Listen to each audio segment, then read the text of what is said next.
ഈ വരുന്ന സമയത്ത് നമ്മൾ ഒരു സാക്ഷ്യ ശുശ്രൂഷയിലേക്ക് പ്രവേശിക്കുകയാണ്. ഇന്ന് നമുക്ക് കർത്താവ് തൻ്റെ ജീവിതത്തിൽ ഇടപെടുകയും യേശുവിനെ കണ്ടുമുട്ടി ഇന്ന് യേശുവിന് വേണ്ടി ജീവിക്കുവാൻ ദൈവത്തിൻ്റെ കൃപ ലഭിച്ച ബ്രദർ ജയരാജാണ് ഈ ശുശ്രൂഷയ്ക്ക് വേണ്ടി പരിശുദ്ധാത്മാവ് നിയോഗിച്ച് നമ്മുടെ അടുത്തേക്ക് അയച്ചിരിക്കുക. കഴിഞ്ഞ 20 വർഷങ്ങൾക്ക് അപ്പുറത്ത് യേശുവിനെ കണ്ടുമുട്ടുകയും ഇന്ന് യേശുവിന് വേണ്ടി ശക്തനായി ജീവിക്കുന്ന ശുശ്രൂഷ ചെയ്യുന്ന ഒരു വ്യക്തിയായി ദൈവത്തിൻ്റെ പരിശുദ്ധാത്മാവ് ജയരാജനെ മാറ്റിമറിച്ചു. അദ്ദേഹം ഒരു യുക്തിവാദ സംഘടനയോട് ചേർന്ന് പ്രവർത്തിക്കുകയും ദൈവമില്ല എന്ന് ഉറച്ചു വിശ്വസിക്കുകയും പഠിക്കുകയും പഠിപ്പിച്ചുകൊണ്ടിരിക്കുകയും ചെയ്യുന്ന വ്യക്തിത്വത്തിൽ നിന്ന് മാറി ഇന്ന് ജീവിക്കുന്ന ദൈവത്തിൻ്റെ സാക്ഷിയായി അദ്ദേഹം മാറി.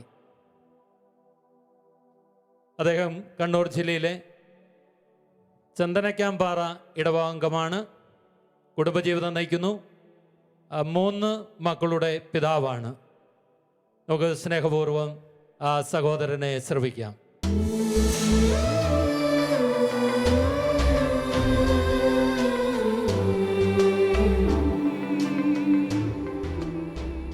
ഈശോയിൽ സ്നേഹമുള്ള സഹോദരങ്ങളെ, ഈ ശുശ്രൂഷയിലേക്ക് കർത്താവിൻ്റെ പരിശുദ്ധ നാമം നമ്മളെ അനുഗ്രഹിക്കുവാൻ നമുക്ക് ഒരു നിമിഷം ഒന്ന് പ്രാർത്ഥിക്കാം. യോഹന്നാൻ്റെ സുവിശേഷത്തിൽ ഇങ്ങനെ പറയുന്നു, ഇഷ്ടമുള്ളത് ചോദിച്ചു കൊള്ളുക, നിങ്ങൾക്ക് ലഭിക്കും. യോഹന്നാൻ 14:14. പിതാവായ ദൈവമേ, പുത്രനായ യേശുക്രിസ്തുവിൻ്റെ നാമത്തിൽ ഞങ്ങൾ പ്രാർത്ഥിക്കുന്നു, അങ്ങയുടെ പരിശുദ്ധാത്മാവിനെ നൽകി ഞങ്ങളെ അനുഗ്രഹിക്കണമേ. Hallelujah, hallelujah. എൻ്റെ പേര് ജയരാജൻ എന്നാണ്.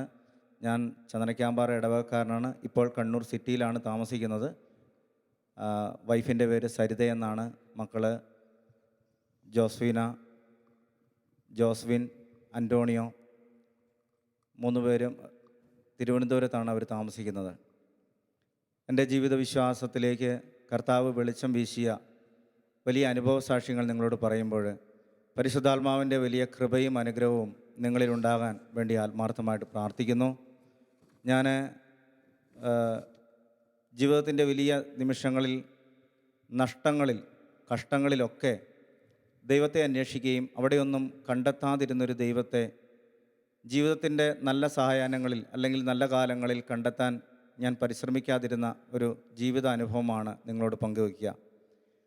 വളരെ കുഞ്ഞുനാളിൽ മുതൽ എൻ്റെ ജീവിതത്തിനുണ്ടായ ഏറ്റവും വലിയൊരു നഷ്ടമെന്ന് പറയുന്നത്, എൻ്റെ പിതാവ് ചെറുപ്പത്തിൽ ഞങ്ങൾ ഉപേക്ഷിച്ച് പോയിരുന്നു.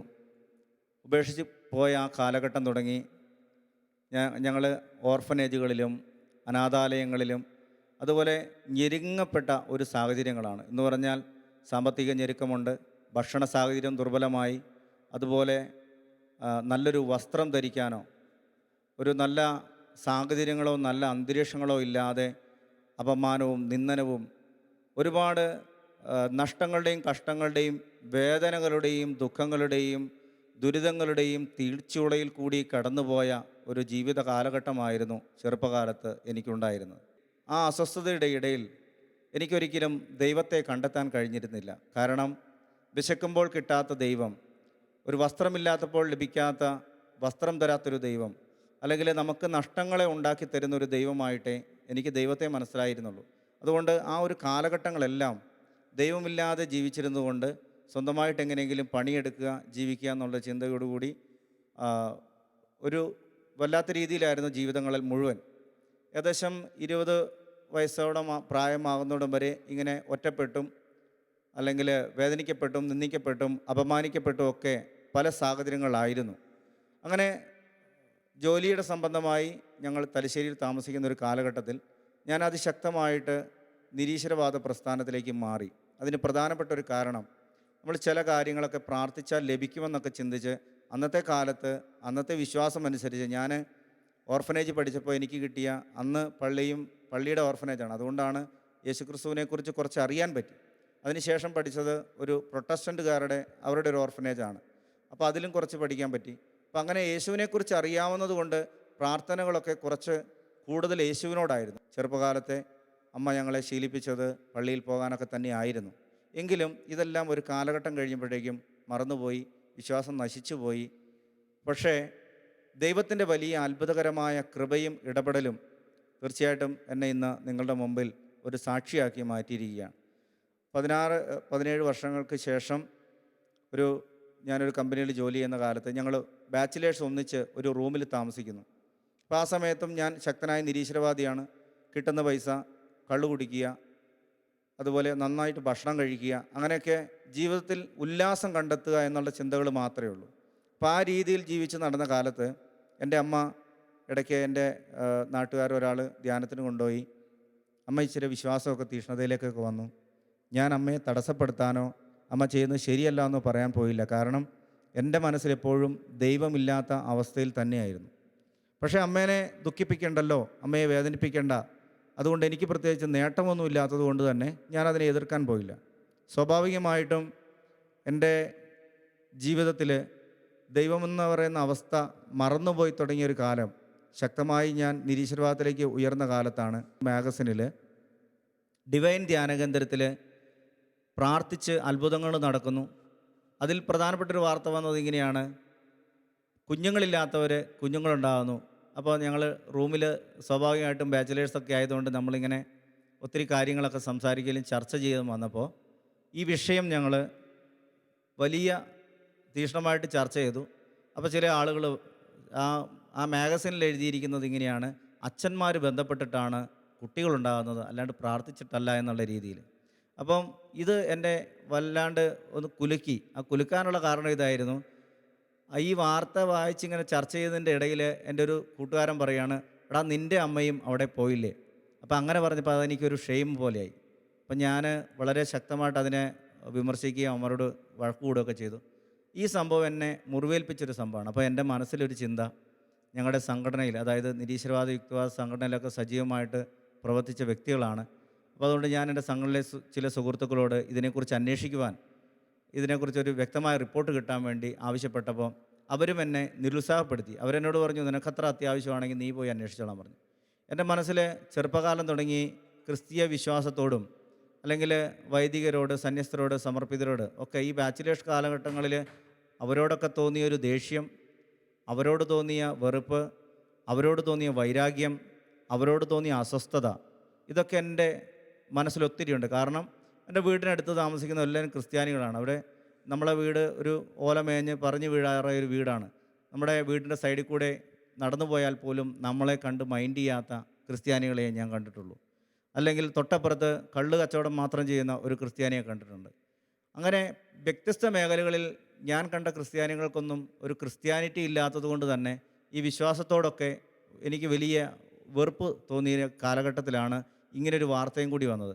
അപ്പോൾ തീർച്ചയായിട്ടും എൻ്റെ ഉള്ളിലെ ആത്മരോഷം, കാരണം ഞാൻ പ്രാർത്ഥിച്ചിട്ട് ലഭിക്കാത്ത, എൻ്റെ ഇഷ്ടങ്ങളെയെല്ലാം നഷ്ടപ്പെടുത്തി കളഞ്ഞ ഈ ദൈവത്തെക്കുറിച്ച്, ഇവരില്ലാത്തൊരു ദൈവത്തെക്കുറിച്ച് വളരെ തീക്ഷ്ണമായിട്ട് സംസാരിക്കുകയും അതിനോടനുബന്ധിച്ച് ഇങ്ങനൊരു വാർത്തയും കൂടി വന്നപ്പോൾ തീർച്ചയായിട്ടും ഡിവൈൻ ധ്യാന കേന്ദ്രത്തിൽ പോകാൻ ഞാൻ തീരുമാനിക്കുകയും അങ്ങനെ ആദ്യമായിട്ട് ഡിവൈൻ ധ്യാന കേന്ദ്രത്തിലെത്തുന്നു. ആ ഡിവൈൻ ധ്യാന കേന്ദ്രത്തിലെത്തിയ അനുഭവം തന്നെ വലിയൊരു അത്ഭുതമാണ്. കാരണം ഇങ്ങനൊരു സംഭവം നടക്കുന്നു, ഞാൻ ഡിവൈൻ ധ്യാന കേന്ദ്രത്തിലെത്തുന്നു. എൻ്റെ ചിന്ത ഇത് മാത്രമാണ്: ഈ ഡിവൈൻ ധ്യാന കേന്ദ്രമെന്ന് പറയുന്ന ഒരു തട്ടിപ്പ് കേന്ദ്രത്തിലെ അതിൻ്റെ കാശ് മേടിക്കുന്ന, അല്ലെങ്കിൽ തട്ടിപ്പ് നടത്തി കാശുണ്ടാക്കുന്ന മെയിനായിട്ടുള്ള ആളെ കാണുക, അദ്ദേഹത്തിനെ ശരിക്കും ബലമായി തന്നെ, അതായത് ഒന്നെങ്കിൽ എന്തെങ്കിലും തല്ലെങ്കിലും കൊടുക്കണം മിനിമം എന്ന് ചിന്തിച്ച് ഞാൻ അവിടെ ധ്യാനകേന്ദ്രത്തിലെത്തി. അവിടെ കൗണ്ടറിൽ ചെന്നപ്പോൾ തന്നെ ഒച്ചപ്പാടായി. കാരണം ഞാൻ അവരോട് ആവശ്യപ്പെട്ടത് എനിക്ക് ഇതിൻ്റെ ഡയറക്ടറെ കാണണമെന്നാണ്. അപ്പോൾ അവിടെ കൗണ്ടറിലിരിക്കുന്ന ആൾ വളരെ പരുഷമായിട്ട് എന്നോട് സംസാരിച്ചു. അയാൾ എന്നോട് പറഞ്ഞു, കാര്യം പറയാതെ ഡയറക്ടറെ കാണാൻ പറ്റില്ല.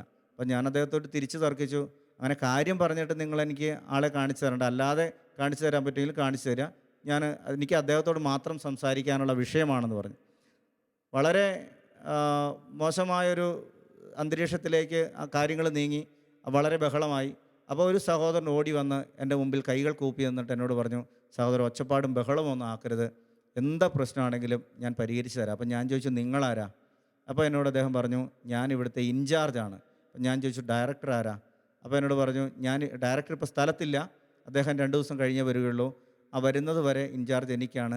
സഹോദരൻ എന്താ വേഷമുണ്ട്, നമുക്ക് ഇരുന്ന് സംസാരിക്കാൻ വായോ എന്നും പറഞ്ഞ് എന്നെ വളരെ സ്നേഹത്തോടെ അപ്പോൾ ഞാനൊന്ന് തണുത്തിട്ട് ഞാൻ അദ്ദേഹത്തിൻ്റെ പിന്നാലെ പോയി. അദ്ദേഹം ഒരു റൂമിലെത്തിച്ചു. ആ റൂമിൽ എനിക്ക് ചായ വരുത്തി തന്നു. എന്നിട്ട് പറഞ്ഞു, സഹോദരൻ എന്താ അറിയാനുള്ളത്, എന്തെങ്കിലും പറയാനുണ്ടെങ്കിൽ എന്നോട് പറ, ഞാൻ ശരിയാക്കി തരാം, പറ്റുന്നതാണെങ്കിൽ ചെയ്തു തരാം, ഇല്ലെങ്കിൽ നിങ്ങൾക്ക് ഡയറക്ടറെ കാണാം. അപ്പോൾ അതെനിക്ക് നല്ലൊരു ആശയമായിട്ട് തോന്നി. അപ്പോൾ ഞാൻ അദ്ദേഹത്തോട് പറഞ്ഞു, ഞാനൊരു നിരീശ്വരവാദിയാണ്, എനിക്ക് ദൈവമുണ്ടെന്ന് പറയുന്നതൊക്കെ വിശ്വസിക്കാൻ കൊള്ളാത്തൊരവസ്ഥയാണ്. അതെന്താ കാരണം എന്ന് ചോദിച്ചപ്പോൾ ഞാൻ പറഞ്ഞു, എനിക്കൊന്ന് രണ്ടൊന്ന് സംശയങ്ങളുണ്ട്. ആ സംശയങ്ങളുടെ ചോദ്യങ്ങൾക്ക് മറുപടി തരികയാണെങ്കിൽ ഒരു പക്ഷേ ഞാൻ നിങ്ങൾ പറയുന്ന കാര്യങ്ങൾ ചിലപ്പോൾ അംഗീകരിക്കും എന്ന് പറഞ്ഞു. അപ്പോൾ ഈ സഹോദരൻ എന്നോട് പറഞ്ഞു, അങ്ങനെ ചോദിച്ചിട്ട് എനിക്കറിയാവുന്നതാണെങ്കിൽ ഞാൻ പറഞ്ഞു തരാം എന്ന് പറഞ്ഞ്. ഇദ്ദേഹത്തിൻ്റെ പേര് അനിൽ എന്നാണ്. പാലക്കാട്ടുകാരനൊരു പട്ടരാണ്. അദ്ദേഹം ഈജിപ്തിൽ വെച്ച് മാമോസം മുങ്ങിയ ഒരു വ്യക്തിയാണ്. അദ്ദേഹമാണ് ഞാൻ സംസാരിച്ച ആൾ. ഈ അനിൽ ബ്രദർ, എനിക്കറിയില്ല ഇന്നയാളാണെന്നൊന്നും അറിയില്ല. അപ്പോൾ അദ്ദേഹത്തിൻ്റെ മുമ്പിൽ ഞാനിങ്ങനെ പറഞ്ഞു, ബൈബിളിൽ എനിക്കൊരു ചോദ്യം ചോദിക്കാനുണ്ട്, സർവശക്തനായ ദൈവത്തെക്കുറിച്ചാണ് ചോദിക്കാനുള്ളത്. നിങ്ങൾ പറയുന്ന സർവശക്തനായ ദൈവത്തെക്കുറിച്ചൊരു ചോദ്യമാണ്. ആ ചോദ്യം ഇങ്ങനെയായിരുന്നു, ഏദൻ തോട്ടത്തിൽ ഒരു മരം നട്ടു, ആ മരത്തിലെ പഴം മാത്രം കഴിക്കരുതെന്ന് പറഞ്ഞു. ഈ കഴിക്കാതിരിക്കുമോ ഇല്ലയോ എന്ന് സർവശക്തനായ ദൈവത്തിന് എന്തുകൊണ്ട് അറിയാൻ കഴിഞ്ഞില്ല എന്നതായിരുന്നു എൻ്റെ ചോദ്യം. കാരണം ബൈബിളിൽ മറ്റൊരു ഭാഗത്ത് ഇങ്ങനെ എഴുതി വച്ചിരിക്കുന്നു, നിൻ്റെ അമ്മയുടെ ഉദരത്തിലായിരിക്കുന്നതിന് മുമ്പേ നിന്നെ ഞാൻ അറിഞ്ഞിരിക്കുന്നു, നിൻ്റെ പേര് ഞാൻ എൻ്റെ ഉള്ളം കയ്യിൽ രേഖപ്പെടുത്തിയിരിക്കുന്നു. ഹല്ലേലൂയ.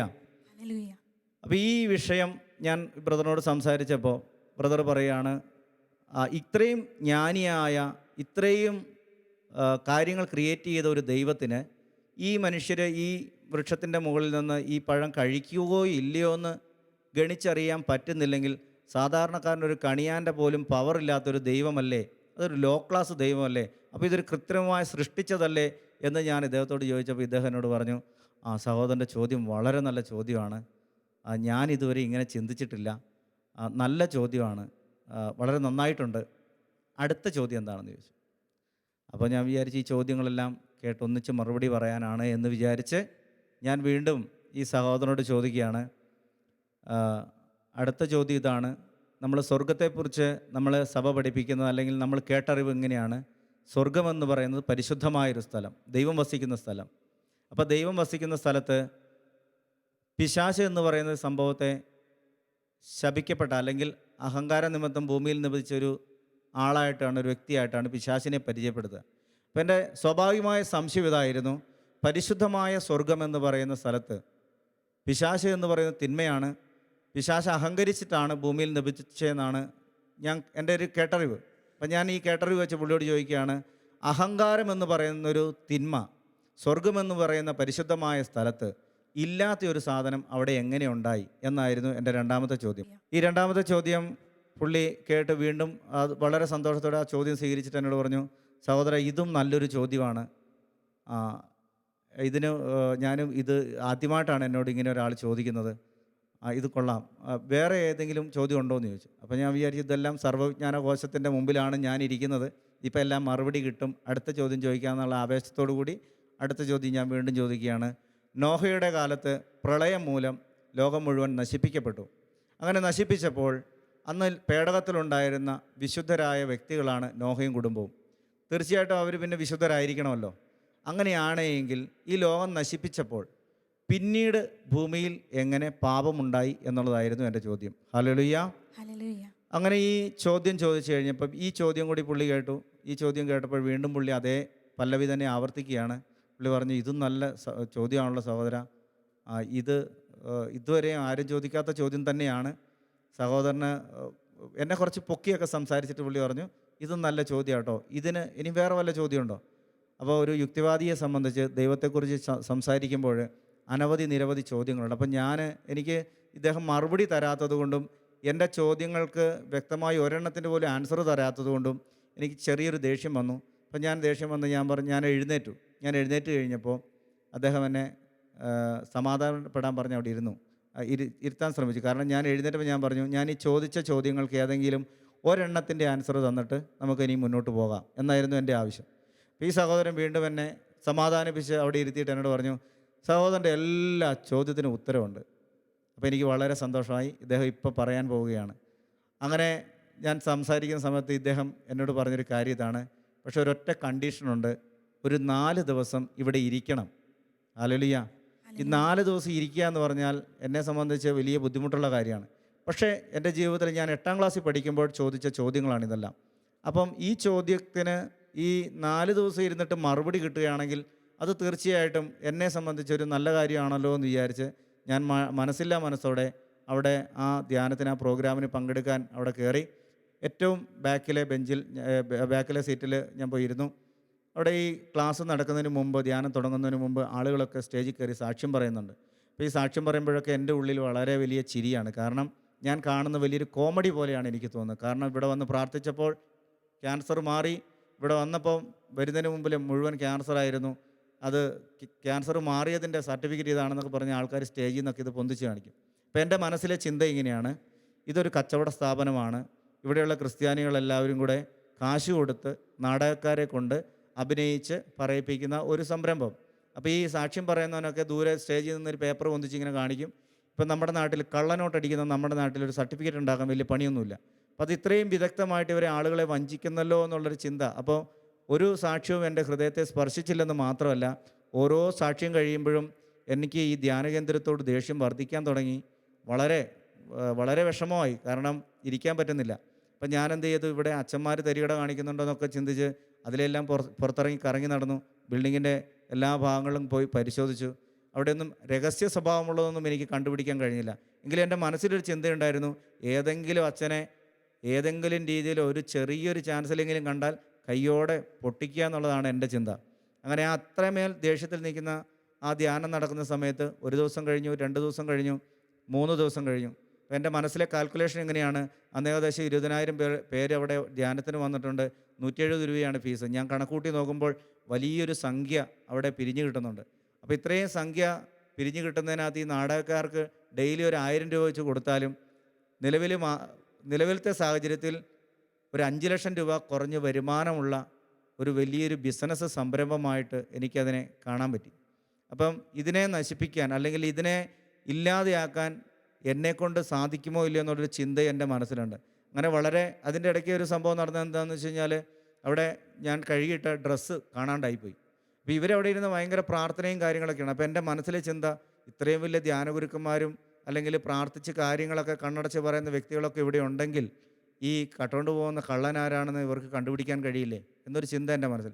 അപ്പോൾ ഞാൻ പല കാര്യങ്ങളും ഉറപ്പിച്ചു, പല കാര്യങ്ങളും പരിശോധിച്ച് എനിക്ക് 100% ഒരു ഉറപ്പ് വന്നു, ഇത് വലിയൊരു തട്ടിപ്പ് കേന്ദ്രമാണ്.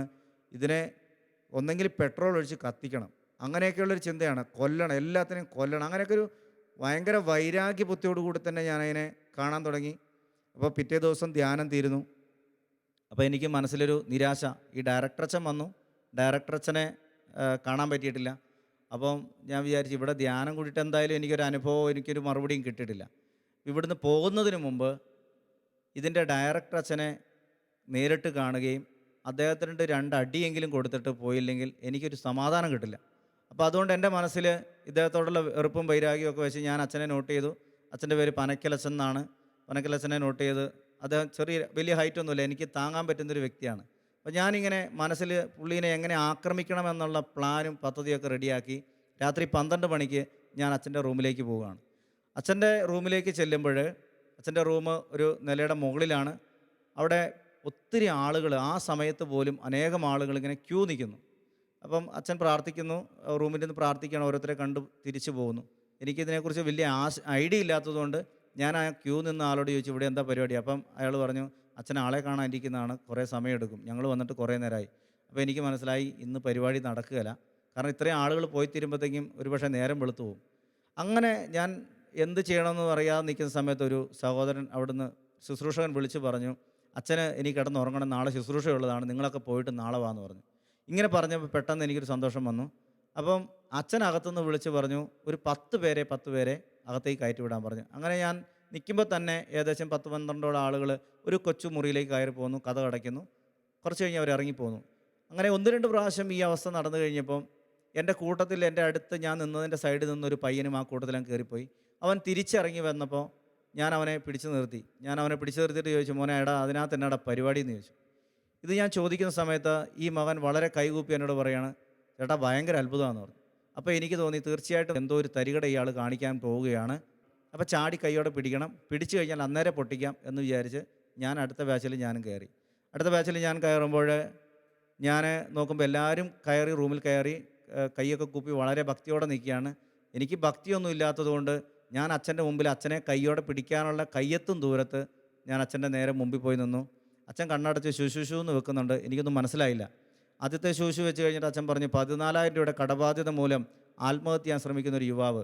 അപ്പോൾ ഞാൻ നോക്കുമ്പം ഞങ്ങളുടെ റൂമിൽ നിൽക്കുന്ന ഈ കൂട്ടത്തിലുള്ള ഒരു പയ്യൻ കൈവന്തിച്ചു. അവൻ കൈവന്തിക്കുമ്പോൾ അച്ഛൻ പറയുകയാണ്, നിനക്ക് ജോലി നൽകി കർത്താവ് അനുഗ്രഹിക്കുന്നുണ്ട്, ആ ജോലി ലഭിക്കാൻ വേണ്ടി പ്രാർത്ഥിക്കുക. രണ്ടാമത് അച്ഛൻ വീണ്ടും ശുശു വെച്ചു പറയുകയാണ്, മകൻ നഷ്ടപ്പെട്ടൊരമ്മ. അപ്പോൾ പ്രായമുള്ളൊരമ്മച്ചി ചാടി കൈവന്തിച്ചു. അച്ഛൻ പറഞ്ഞു, മകൻ ബോംബെയിലുണ്ട്, ഉടനെ വരില്ല, വരാൻ വേണ്ടി പ്രാർത്ഥിക്കുക. വീണ്ടും അച്ഛൻ കണ്ണടച്ച് പ്രാർത്ഥിച്ചിട്ട് കുഞ്ഞുങ്ങളില്ലാത്തൊരു ദമ്പതിമാരെ കുഞ്ഞുങ്ങളെ നൽകി അനുഗ്രഹിക്കുന്നു. ഇത് പറഞ്ഞ ഒരു സഹോദരി തൊട്ടടുത്തിരുന്ന് കൈവന്തിച്ചു. അപ്പോൾ പെട്ടെന്ന് എൻ്റെ മനസ്സിലൊരു ചിന്ത, ഇദ്ദേഹം ഇങ്ങനെ ഇത്രയും വലിയ ജ്ഞാനത്തോടെ പറയുന്ന ആളാണ്. അതായത് മറ്റേത് സ്റ്റേജിലാണ് ആൾക്കാരിരിക്കുന്നത്, 10,000-കണക്കിന് ആൾക്കാരിരിക്കുമ്പം ഇവർ കാശ് കൊടുത്ത് തന്നെ ആൾക്കാരെ കൊണ്ട് പറയിപ്പിച്ച് അന്നക്കുട്ടീനെ സുഖപ്പെട്ടു, മേരിക്കുട്ടീനെ സുഖപ്പെട്ടു, അല്ലെങ്കിൽ ഇത്ര പേര് സുഖപ്പെട്ടു എന്ന് പറയുമ്പം ഇടകളിൽ നിന്ന് അവിടെ നിന്നൊക്കെ ആൾക്കാർ കൈവന്തിക്കുമ്പോൾ അത് മറ്റുള്ളവർക്ക് വിശ്വാസമാകും. പക്ഷേ ഞാൻ ഈ കയറിയിരിക്കുന്ന റൂമിൽ എന്നെ ബോധിപ്പിക്കാൻ വേണ്ടി ഇവരെ കൊണ്ട് കൈവന്തിക്കേണ്ട ആവശ്യം എന്തായാലും ഇല്ല. കാരണം ആ സമയത്ത് ഞാനവിടെ കയറുന്നത് എനിക്ക് മാത്രമേ അറിയുള്ളൂ. അപ്പോൾ പെട്ടെന്ന് എനിക്കൊരു ചിന്ത, ഇത്രയും വലിയ ജ്ഞാനിയാണെങ്കിൽ ഈ മനുഷ്യൻ എൻ്റെ കാര്യം കൂടി പറയുമോ എന്ന് ഞാൻ എൻ്റെ മനസ്സിൽ ചിന്തിക്കുമ്പോഴേക്കും അച്ഛനിങ്ങനെ 2-3 ശൂശുവൊക്കെ വെച്ച് പറയുകയാണ്, നിരീശ്വരവാദിയും യുക്തിവാദിയായൊരു മകനെ കർത്താവ് വിശ്വാസം നൽകി അനുഗ്രഹിക്കുന്നു. അപ്പോൾ ഇത് കേട്ടപ്പോൾ പെട്ടെന്ന് എൻ്റെ മനസ്സിലൊരു സന്തോഷം ഇതായിരുന്നു, എന്നെപ്പോലെ ഏതോ ഒരുത്തിന് ഇതിനകത്ത് കയറിയിട്ടുണ്ട്, അവനെ ഇപ്പം കൈവന്തിക്കും. ഞാൻ എന്തായാലും എന്നെ ഇവർക്ക് പിടുത്തം കിട്ടുകയില്ല, അതുകൊണ്ട് ഞാൻ കൈവന്തിക്കില്ല എന്ന് വിചാരിച്ച് തന്നെ ഞാൻ നിൽക്കുന്നു. ആരും കൈവന്തിച്ചില്ല, ഞാനും കൈവന്തിച്ചില്ല. അപ്പോൾ എല്ലാവരും അങ്ങോട്ടും ഇങ്ങോട്ടൊക്കെ നോക്കാൻ തുടങ്ങി. അച്ഛൻ ഒന്ന് കണ്ണു തുറന്നു നോക്കി, വീണ്ടും കണ്ണടച്ച് വീണ്ടും അച്ഛൻ ശുശുശു എന്നെല്ലാം വെച്ചിട്ട് പറഞ്ഞു, ശരീരത്തിൻ്റെ വലതുവശത്ത് മുഴയുള്ള വ്യക്തിയാണ് എന്ന് പറഞ്ഞു. ആ വ്യക്തി കൈവന്തിക്കാൻ പറഞ്ഞു. അപ്പോൾ പെട്ടെന്ന് പറഞ്ഞു തീരുമ്പോഴേക്കും എൻ്റെ കൈ പൊന്തി, കാരണം എൻ്റെ കക്ഷത്തിന് താഴെ ഒരു മുഴയുണ്ട്. ഹല്ലേലൂയ. എനിക്കാകെ ഷോക്ക് ഇതായിരുന്നു, എൻ്റെ വീട്ടിൽ അന്നത്തെ കാലത്ത് മൊബൈൽ ഫോണൊന്നുമില്ല. ഈ സമയത്ത് ഇന്നയാൾ മുഴയുള്ള ആളാണ്, ഇയാൾ ഇവിടെ ഉണ്ട് എന്ന് പറയണമെങ്കിൽ എന്നെ ഫോളോ ചെയ്യുന്ന ഒരാൾ വേണം, അല്ലെങ്കിൽ എൻ്റെ വീട്ടിൽ നിന്ന് ആരെങ്കിലും വിളിച്ച് പറയണം, അല്ലെങ്കിൽ ഈ മുഴ അറിയാവുന്ന ആരെങ്കിലും വിളിച്ച് പറഞ്ഞെങ്കിൽ മാത്രമേ ഈ സംഭവം ഇങ്ങനെ നടക്കുള്ളൂ. എനിക്ക് ഷോക്കായെന്ന് മാത്രമല്ല, ഞാനാകെ അപ്സെറ്റായി. ഇതെങ്ങനെ ഇദ്ദേഹം അറിഞ്ഞു എന്നുള്ളതായിരുന്നു എൻ്റെ ചിന്ത. അപ്പോൾ എൻ്റെ മനസ്സിൽ പെട്ടെന്ന് തോന്നിയൊരു ചിന്ത ഇങ്ങനെയാണ്, എന്തോ സംഭവം ഉണ്ട് എന്ന് മനസ്സിലാക്കി അച്ഛനോടുള്ള ദേഷ്യം എന്ന് പറഞ്ഞാൽ അച്ഛനെ കയ്യോടെ പിടിക്കുക, അടിക്കുക എന്നുള്ള ആ ഉദ്ദേശ ലക്ഷ്യത്തോടെയാണ് ഞാൻ നിന്നതെങ്കിലും എൻ്റെ മനസ്സിൽ ഈ ഒരു സംഭവം ഇങ്ങനെ പറഞ്ഞ് പെട്ടെന്ന് ഞാൻ കൈവന്തിച്ചപ്പോഴേക്കും എനിക്കെൻ്റെ മൈൻഡ് മാറി. എനിക്ക് ടെൻഷനായി, ഇതെങ്ങനെ ഇയാൾ അറിഞ്ഞു, ഇതെങ്ങനെ ഇദ്ദേഹം മനസ്സിലാക്കി, ആ ഒരു ചിന്ത മാത്രമായി മനസ്സിൽ. പെട്ടെന്ന് ഈ പ്രാർത്ഥനയെല്ലാം കഴിഞ്ഞ് ആളുകൾ ഇറങ്ങിപ്പോകാൻ തുടങ്ങി. ഞാനും ഒരു നനഞ്ഞ കോഴി ഇറങ്ങിപ്പോകുന്ന പോലെ ഞാനും തിരിച്ചുപോയി. ആ പോകുന്ന വഴിക്കെല്ലാം എൻ്റെ ചിന്ത എങ്ങനെയാണ്, ഇതെങ്ങനെ ഇദ്ദേഹം അറിഞ്ഞു എന്ന് മാത്രമേ എൻ്റെ ചിന്തയുള്ളൂ. അങ്ങനെ റൂമിലെത്തി കുളിക്കാൻ വേണ്ടി ബാത്റൂമിൽ കയറി കുപ്പായമൊക്കെ കഴിച്ച് ഞാൻ വെറുതെ ഈ മുഴയൊന്ന് തൊട്ട് നോക്കുമ്പോൾ ഈ മുഴ കാണാനില്ല. Hallelujah, hallelujah, hallelujah. ജീവിതത്തിൽ ആദ്യമായി എൻ്റെ ജീവിതത്തിൽ ദൈവമുണ്ടെന്ന് ആദ്യമായിട്ട് ഞാൻ മനസ്സിലാക്കുന്നതും എനിക്ക് അനുഭവം തരുന്നതും ഒരു ബാത്റൂമിൽ വെച്ച. ഹല്ലേലൂയ. ഞാൻ അവിടെ മുട്ടുകുത്തി നിന്നു. എത്ര നേരം മുട്ടുകുത്തി എന്ന് എനിക്കറിയില്ല. എൻ്റെ കണ്ണിൽ നിന്ന് വെള്ളം വരാൻ തുടങ്ങി. ഭയങ്കര സന്തോഷം. ഞാൻ കരയുന്നില്ല, പക്ഷേ എൻ്റെ കണ്ണിൽ നിന്ന് വെള്ളം വരാൻ തുടങ്ങി. കരയുന്നില്ലെന്ന് എനിക്ക് 100% ബോധ്യമുണ്ട്. അപ്പം ഞാനിങ്ങനെ കുറേ നേരം അവിടെ ഇരുന്നു. പല കാര്യങ്ങളും പണ്ട് ചെയ്തതും എല്ലാം എൻ്റെ മനസ്സിൽ കൂടെ ഇങ്ങനെ കടന്നു പോവുകയാണ്. അങ്ങനെ ടെൻഷൻ, എനിക്ക് വീണ്ടും സന്തോഷവുമുണ്ട്, അതിലേറെ ആനന്ദമുണ്ട്. പക്ഷേ എൻ്റെ മനസ്സിനൊരു കൺട്രോൾ കിട്ടുന്നില്ല. അപ്പം ഞാൻ എന്ത് ചെയ്തു, ബാത്റൂമിൽ നിന്ന് ഇറങ്ങി കണ്ണുനീര് തോരാത്തത് കാരണം ഈ കണ്ണിന്നിങ്ങനെ വെള്ളം ഇങ്ങനെ കുടുകൂടാന്ന് ഒഴുകിക്കൊണ്ടിരിക്കുകയാണ്. അപ്പം ഞാൻ സന്തോഷത്തോടു കൂടി തന്നെ താഴെ അന്ന് ഉറങ്ങാതെ തന്നെ ചാപ്പലിലേക്ക്, അതായത് പിറ്റേ ദിവസം രാവിലെ വെളുപ്പിനത്തെ കുർബാനയോടുകൂടി എല്ലാവരും പോകും. അപ്പം ഞാൻ ഉറങ്ങാൻ പറ്റാത്തതുകൊണ്ട് ഞാൻ ഡ്രസ്സ് മാറി താഴെ ചാപ്പലിൽ വന്നിരുന്നു. ആ ചാപ്പലിൽ ഇങ്ങനെ രൂപങ്ങളും അതുപോലെ ആൾത്താരുടെ മുകളിലെല്ലാം ഈശോയുടെയും മാതാവിൻ്റെയൊക്കെ രൂപങ്ങളൊക്കെ ഉണ്ട്.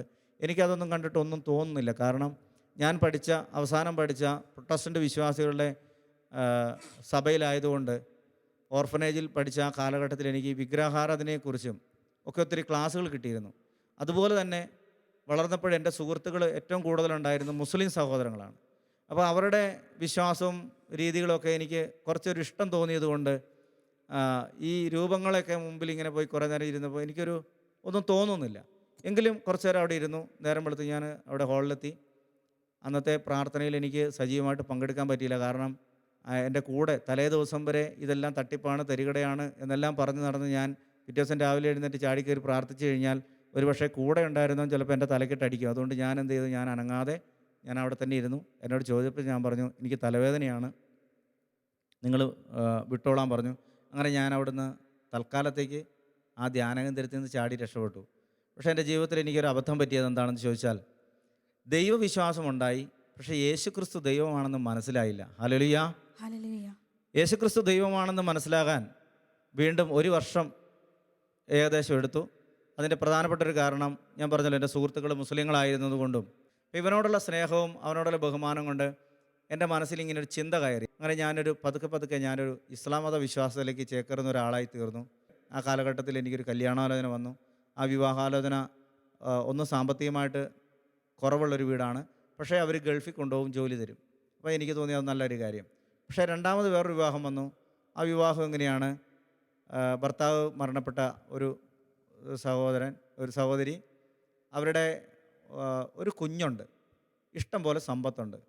അപ്പം ഞാനിങ്ങനെ ആലോചിച്ച് നോക്കുമ്പം എന്നെ സംബന്ധിച്ച് എനിക്ക് പ്രതിസന്ധിയായിട്ടുള്ള എൻ്റെ ജീവിതകാലത്തിൻ്റെ ഒരു ദുരിതപൂർണമായ കാലഘട്ടമെന്ന് പറയുന്നത് സാമ്പത്തിക പ്രയാസങ്ങളാണ്. അതുകൊണ്ട് ഞാനിങ്ങനെ ചിന്തിച്ചു, സെക്കൻഡ് മാരേജ് ആണെങ്കിലും കുഴപ്പമില്ല, രണ്ടാമത്തെ കല്യാണം സെലക്ട് ചെയ്യാമെന്ന് ഞാൻ മനസ്സിൽ തീരുമാനമെടുത്തു. അങ്ങനെ ഈ ഇതൊക്കെ തീരുമാനമെടുത്തു, ആലോചനയൊക്കെ പറഞ്ഞു. അപ്പോൾ ഞാൻ എൻ്റെ വീട്ടിൽ അറിയിച്ചിട്ടില്ല, അമ്മയോട് പറഞ്ഞിട്ടില്ല, ആരോടും പറഞ്ഞിട്ടില്ല. അപ്പോൾ എൻ്റെ മനസ്സിലൊരാഗ്രഹം, അമ്മയോട് പറയണം.